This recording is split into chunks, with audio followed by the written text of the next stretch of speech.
ഇവിടെ നിറച്ച് കൊതുകാണ്, ഞാൻ കുറച്ച് കുന്തിരിക്കാൻ പോച്ചാ.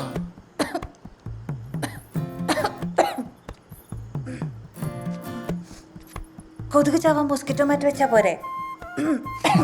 കൊതുക് നമ്മളെ പോലെയുള്ള ഒരു ജീവിയല്ല ശാലിനി. കൊതുക് ചാകുമെങ്കിൽ ഒരു രാത്രി മുഴുവൻ ശ്വസിക്കുന്ന നമ്മളുടെ അവസ്ഥ എന്താവും? ചേട്ടൻ കൊള്ളാവല്ലോ.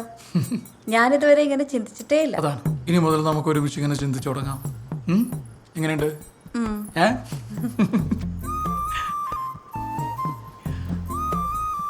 പാലെനിക്ക് ശീലമില്ല, ശാലിനി കുടിച്ചോ? പാൽ എനിക്കും ഇഷ്ടമല്ല. പിന്നെ സിനിമയിലൊക്കെ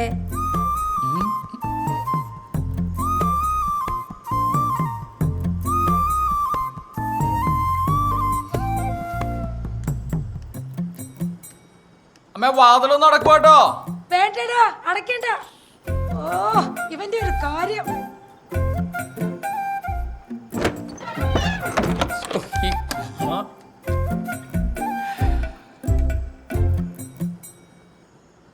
ക്യാബേജിനുണ്ടല്ലോ, ഭയങ്കര ഉപ്പായിരുന്നു. ചേച്ചി ഉണ്ടാക്കിയല്ലേ? ഓ അങ്ങനെ. അതെ, കല്യാണം എന്നൊക്കെ പറഞ്ഞാൽ വായിക്ക രുചിയായിട്ട് എന്തായാലും തിന്നാൻ വേണ്ടി ആൾക്കാർ വരുന്നു.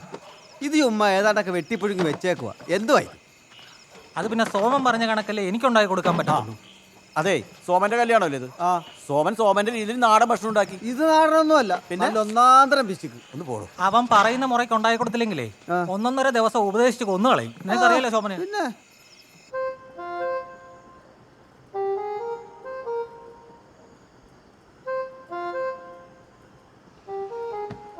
പൊതുവെ സ്ത്രീയും പുരുഷനും തുല്യരാണെന്നല്ല പറയാറ്. പക്ഷെ ഈ ഒരു അവസരത്തിൽ എനിക്ക് അങ്ങനെ തോന്നുന്നില്ല ശാലിനി. ശാലിനിയുടെ അച്ഛനും അമ്മയും ശാലിനിനെ പഠിപ്പിച്ചു, വളർത്തി, വലുതാക്കി. അല്ല, എന്നിട്ട് ഒരു പരിചയമില്ലാത്ത, അല്ലെങ്കിൽ ഇന്നലെ പരിചയപ്പെട്ട എൻ്റെ വീട്ടിലേക്കല്ല ശാലിനിയെ കെട്ടിച്ചാച്ച.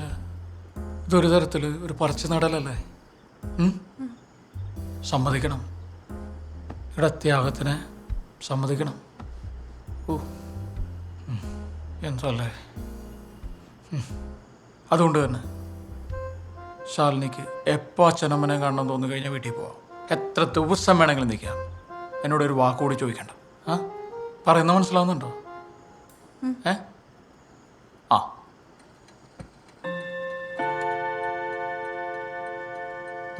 കിടക്കാല്ലേ?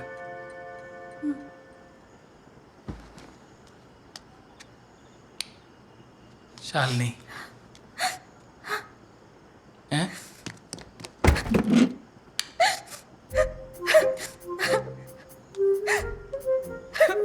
എന്തുപറ്റി? ചേട്ടാ, എനിക്ക് ഇപ്പൊ എന്റെ വീട്ടിൽ പോണം. എനിക്ക് എന്റെ അച്ഛനെ അമ്മനെ കാണണം.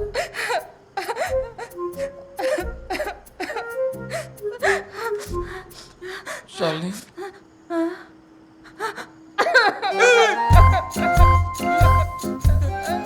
വീട്ടിൽ പോവാം, വീട്ടിൽ പോവാം. ശാലിനി, വീട്ടിൽ പോവാം. ഒരു കുഴപ്പമില്ല. സോമ, എന്താടാ ഇവിടെ ഒരു കരച്ചില്?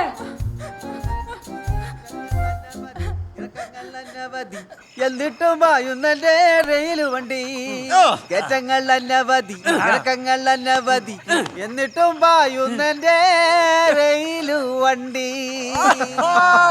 അതെ, എന്റെ ഒരു സംശയം, ഇവരെത്ര കാലം ഒരുമിച്ച് ജീവിക്കും? എന്താന്ന്? അതല്ല, ഇവരെത്ര കാലം ഇങ്ങനെ ഒരുമിച്ച് ജീവിച്ചു പോകും എന്നുള്ളതാണ് എന്റെ ഒരു സംശയം. എടാ വൃത്തികെട്ടവനെ, എന്തോ? ഇരുന്ന് കള്ളു മേടിച്ച് കുടിച്ചിട്ട് വൃത്തികേട് പറഞ്ഞാണല്ലോ.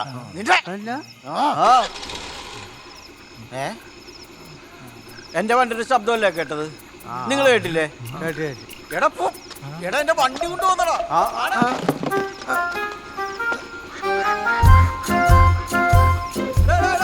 എന്നാ പറ്റി, എന്നാ പറ്റി? ഒന്നുമില്ല സഹിച്ചേട്ടാ. എടാ ഹെഡ്ലൈറ്റ് എന്നാ പറ്റി? ആ കൊച്ചിന് എന്നാ പറ്റി? അവൻ ഉപദേശിച്ചു കാണും, അല്ലാണ്ട് ആ കൊച്ചു കരയുവോ? അങ്ങോട്ട് പേടിച്ചായിരിക്കും. എന്തോന്ന്?